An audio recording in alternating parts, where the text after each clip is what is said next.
Hello boaters and boat fans, anybody else who's watching. This is one of my unrehearsed videos and updates for crossing the Atlantic solo, and also for the boat record for ice dancer, should I decide to sell one day. Don't have any plans to at the minute. So where we're at, well, I'm ready to go. I'm going to do, I don't know, a few days on the visitors mooring at Brighton from Eastbourne. I don't know if I'm going to go tomorrow or Monday. I haven't decided yet. I'm going to have a walk with the dog in the morning, go down, have a look at the beach, see what it's like, and then just go when I feel like it. But I'm pretty much ready to go. So I've got the Genoa jib, that's been raised, that's been checked, that's all ready to go. As you can see, I have a hanked on rather than a furling jib. I prefer that, but I don't really know any different, to be honest. I've checked the tender, I've took it out under motor, and I've got it lashed onto the deck, and I've checked that there's enough clearance for when the jib is up. There's good foot of clearance when the Genoa is raised, and I've got the anchors all lubed and good to go. Not that I'm going to need it. Those drums that you can see on stanchions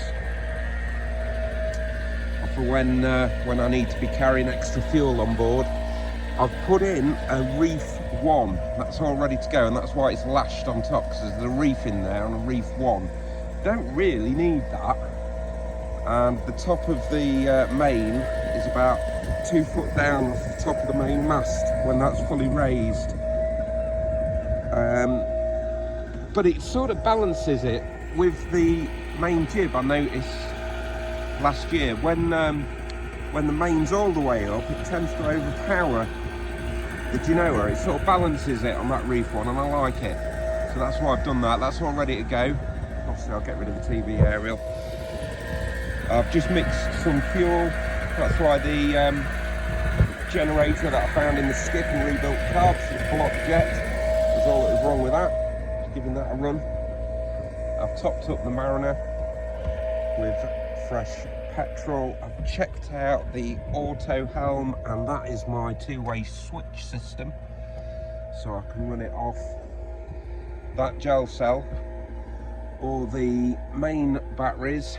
I've got that for the iPad, which will connect to the Garmin InReach, so I'll have an update constantly where I'm at. I've got that bracket, I've just got that from Asda's for the phone, which can both be charged off USB, and I've got a new cable, and that's back up, so there's a bit of redundancy there with a solar panelled charger.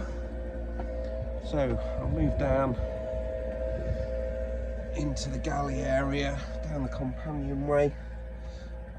Emergency knives, if I need to get that tender off in a rush, that's the reason that's there. Looks pretty brutal, but it's literally for if I need to cut a line in a hurry, hence why the torch is there as well. That Garmin 128 sat-nav is still a very well regarded piece of GPS equipment. What else to show you down here, because it's a little bit cluttered at the minute. I'll be putting them on when I go. Found them in the skip as well, and they fit me amazing. That I did buy brand new, I wouldn't take any chances with a life jacket. This was quite a good little thing that I did,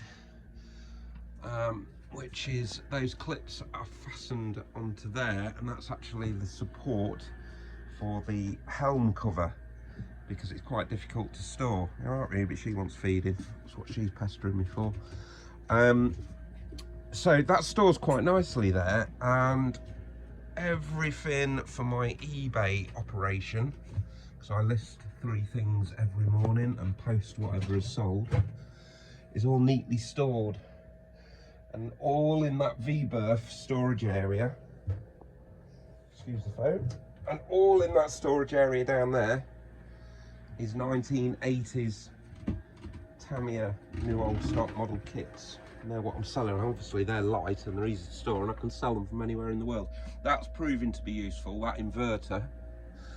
And I've got the binoculars there ready to go. got a little mount. I'll quickly show you. So this is like my charging station. So there's the Garmin InReach Mini. There's my Icon handheld, and the Garmin InReach Mini. When we got the navigation instruments powered up, I wired that up there. That Garmin is connected to that display, and the iPad will connect via Bluetooth to the InReach Mini. That's about it. I'm ready to go. I keep that there. I don't think it's going to be in the way, but every kind of tool I could need is easy to hand. That's why I've done that. So I'm pretty much ready to go, and the weather is amazing, and we've got 2 or 3 or 4 days, about 0.3 to 0.9 average, force 3, wind, wave height about, as I say, 0.3, 0.9. Anyway, there we go. Right, I'll get that generator on board, and I think I'll sort the doggle walk. Out for now. Have a nice evening, whatever you're doing.